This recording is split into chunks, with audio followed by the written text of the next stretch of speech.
ನಗರ kidnap ಪ್ರಕರಣದಲ್ಲಿ ಸದ್ಯ ಜೈಲು ವಾಸವನ್ನು ಅನುಭವಿಸ್ತಾ ಇದ್ದಾರೆ. 7 ದಿನಗಳ ನ್ಯಾಯಾಂಗ ಬಂಧನಕ್ಕೆ ಒಪ್ಪಿಸಲಾಗಿದೆ. ಆದರೆ ನಾಳೆ ನಿರ್ಧರಿತವಾಗುತ್ತೆ ರೇವಣ್ಣ ಅವರಿಗೆ ರಿಲೀಫ್ ಸಿಗುತ್ತಾ ಅಥವಾ ಜೈಲು ವಾಸ ಮುಂದುವರಿಯುತ್ತಾ ಅಂತ.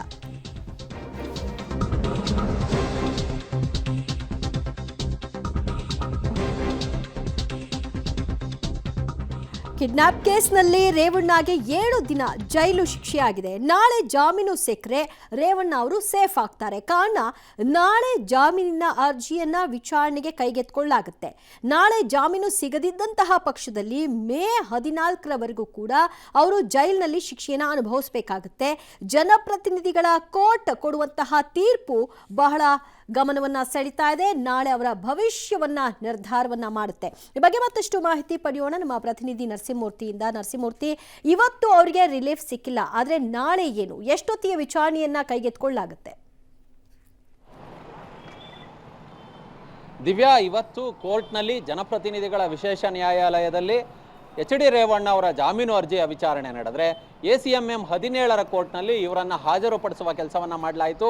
ಏಕಕಾಲದಲ್ಲಿ 2 ಕೋರ್ಟ್ಗಳಲ್ಲೂ ಕೂಡ ಇವರದ್ದೇ ಪ್ರಕರಣಗಳ ಅರ್ಜಿಯ ವಿಚಾರಣೆ ಕೂಡ ನಡೀತು. ಇವತ್ತು ಜನಪ್ರತಿನಿಧಿಗಳ ವಿಶೇಷ ನ್ಯಾಯಾಲಯದಲ್ಲಿ ಜಾಮೀನನ್ನು ಮಂಜೂರು ಮಾಡಬೇಕು ನಮ್ಮ ಕಕ್ಷಿದಾರಿಗೆ ಅನ್ನೋ ನಿಟ್ಟಿನಲ್ಲಿ ಎಚ್.ಡಿ. ರೇವಣ್ಣ ಪರ ವಕೀಲರು ಮಾನ್ಯ ನ್ಯಾಯಾಲಯದಲ್ಲಿ ಒಂದಷ್ಟು ವಾದವನ್ನು ಮಂಡಿಸಿದ್ರು. ಆದರೆ ಇದಕ್ಕೆ ಈಗಾಗಲೇ SIT ಅಧಿಕಾರಿಗಳು ಆಕ್ಷೇಪವನ್ನು ವ್ಯಕ್ತಪಡಿಸಿದ್ದಾರೆ. ಹೀಗಾಗಿ ವಾದ ಮತ್ತು ಪ್ರತಿವಾದವನ್ನು ಆಲಿಸಿದಂತಹ ನ್ಯಾಯಾಧೀಶರು ನಾಳೆಗೆ ತೀರ್ಪನ್ನು ಅಂದರೆ ವಿಚಾರಣೆಯನ್ನು ಮುಂದೂಡಿದ್ದಾರೆ. ನಾಳೆ ಮೊದಲಿಗೆ ಒಂದಷ್ಟು ವಿಚಾರಣೆಗಳು ನಡೆಯಬಹುದು ಅಥವಾ ನಾಳೆಯೇ ಜಾಮೀನಿನ ಆದೇಶ ಹೊರಬರಬಹುದು, ಜಾಮೀನು ಕೊಡಬಹುದಾ ಇಲ್ವಾ ಅಂತೇಳಿ, ಅಥವಾ 1-2 ದಿನ ಬಿಟ್ಟು ಜಾಮೀನಿನ ಆದೇಶ ಕೂಡ ಮುಂದೆ ಹೋಗಬಹುದು. ಆದರೆ ಇದೀಗ ACMM 17ರ ನ್ಯಾಯಾಧೀಶರು ಕೊಟ್ಟಂತಹ ತೀರ್ಪಿನ ಆಧಾರದ ಮೇಲೆ ಇದೀಗ ಸುಮಾರು 7 ದಿನಗಳ ಕಾಲ ನ್ಯಾಯಾಂಗ ಬಂಧನಕ್ಕೆ ಅಂದರೆ ಜೈಲಿಗೆ ಕಳಿಸುವ ಕೆಲಸವನ್ನು ಎಚ್.ಡಿ. ರೇವಣ್ಣ ಅವರಿಗೆ ಮಾಡಲಾಗಿದೆ. ಹೀಗಾಗಿ ಕಳೆದ 1 ವಾರಗಳಿಂದ ನಡೀತಿದ್ದಂತಹ ಪ್ರಹಸನ ಏನಿತ್ತು, ಆ ಪ್ರಹಸನಕ್ಕೆ ಕಿಡ್ನಾಪ್ ಪ್ರಕರಣದಲ್ಲಿ ಅಂತ್ಯ ಕಂಡಂತೆ ಕಾಣಿಸ್ತಿದೆ. ಇದೀಗ ಎಚ್.ಡಿ. ರೇವಣ್ಣ ಅವ್ರನ್ನ SIT ಅಧಿಕಾರಿಗಳು ಜೈಲಿಗೆ ಕಳಿಸಿದ್ದಾರೆ. ಆರಂಭದಲ್ಲಿ ಇವ್ರನ್ನ ಮತ್ತೆ ಪೊಲೀಸ್ ಕಸ್ಟಡಿಗೆ ಪಡೆದುಕೊಳ್ಳೋದಕ್ಕೆ SIT ಅಧಿಕಾರಿಗಳು ಉತ್ಸುಕರಾಗಿರಲಿಲ್ಲ. ಕಾರಣ ಗೊತ್ತಿಲ್ಲ. SIT ಅಧಿಕಾರಿಗಳೇ ರಿಮ್ಯಾಂಡ್ ಕಾಪಿಯಲ್ಲಿ ಉಲ್ಲೇಖವನ್ನು ಮಾಡದಂತೆ ಇವರು ತನಿಖೆಗೆ ಸಹಕಾರವನ್ನು ಕೊಡ್ತಿಲ್ಲ, ನಕಾರಾತ್ಮಕವಾಗಿ ಸ್ಪಂದನೆಯನ್ನು ಕೊಡ್ತಿದ್ದಾರೆ, ನಕಾರಾತ್ಮಕ ಉತ್ತರಗಳನ್ನು ಕೊಡ್ತಿದ್ದಾರೆ ಐಒ ಕೇಳಿದಂತಹ ಪ್ರಶ್ನೆಗಳಿಗೆ. ಹೀಗಾಗಿ ಇವ್ರನ್ನ ನ್ಯಾಯಾಂಗ ಬಂಧನಕ್ಕೆ ಕೊಡಬೇಕು ಅನ್ನೋ SIT ಮನವಿಯನ್ನು ಮಾನ್ಯ ನ್ಯಾಯಾಧೀಶರು ಪುರಸ್ಕರಿಸಿದ್ದಾರೆ. ಹೀಗಾಗಿ ಪರಪ್ಪನ ಅಗ್ರಹಾರಕ್ಕೆ ಎಚ್.ಡಿ. ರೇವಣ್ಣ ಶಿಫ್ಟ್ ಆಗಿದ್ದಾರೆ.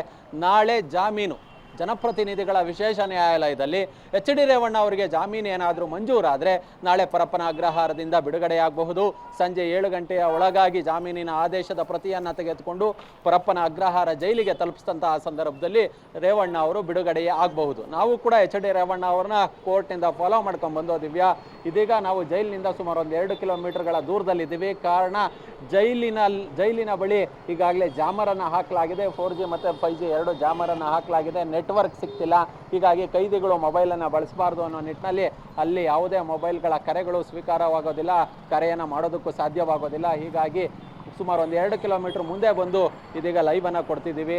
ಎಚ್.ಡಿ. ರೇವಣ್ಣ ಅವ್ರನ್ನ ಸಿಗ್ನಲ್ ಫ್ರೀಯನ್ನು ಮಾಡಿಕೊಂಡು ತುಂಬ ಬೇಗ 20 ರಿಂದ 25 ನಿಮಿಷಗಳಲ್ಲಿ ಕೋರ್ಟ್ನಿಂದ ಇದೀಗ ಪರಪ್ಪನ ಅಗ್ರಹಾರ ಜೈಲಿಗೆ ಬಿಡುವ ಕೆಲಸವನ್ನು ಮಾಡಲಾಗಿದೆ. ಮತ್ತು SITಯ ಅವಧಿಯಲ್ಲಿ ಕಸ್ಟಡಿಯಲ್ಲಿದ್ದಂತಹ ಅವಧಿಯಲ್ಲಿ ಈಗಾಗಲೇ ಪೊಲೀಸರು ಒಂದಷ್ಟು ಸಾಕ್ಷ್ಯಗಳನ್ನು ಕಲೆ ಹಾಕ್ಕೊಂಡಿದ್ದಾರೆ. ಇವರು ವಿಚಾರಣೆಯನ್ನು ಮಾಡಿ ಮುಗಿಸ್ತಂತೆ ಕಾಣಿಸ್ತಿದೆ. ಹೀಗಾಗಿಯೇ ಪೊಲೀಸ್ ಕಸ್ಟಡಿಗೆ ಬೇಡ ಅನ್ನೋ ನಿರ್ಧಾರಕ್ಕೆ SIT ಅಧಿಕಾರಿಗಳು ಬಂದಂತೆ ಕಾಣಿಸ್ತಿದೆ. ಬಹುಶಃ ನಾಳೆ ಜನಪ್ರತಿನಿಧಿಗಳ ನ್ಯಾಯಾಲಯದಲ್ಲಿ ಏನಾಗುತ್ತೋ ಗೊತ್ತಿಲ್ಲ. ಜಾಮೀನೇನಾದರೂ ಸಿಕ್ಕಿದ್ರೆ ಪರಪ್ಪನ ಅಗ್ರಹಾರ ಜೈಲಿನಿಂದ ಬಿಡುಗಡೆಯಾಗಬಹುದು. ಓಕೆ ಮೂರ್ತಿ, ಸಂಪರ್ಕದಲ್ಲಿರಿ, ಮತ್ತಷ್ಟು ಮಾಹಿತಿ ಪಡ್ಕೊಳ್ಳೋಣ.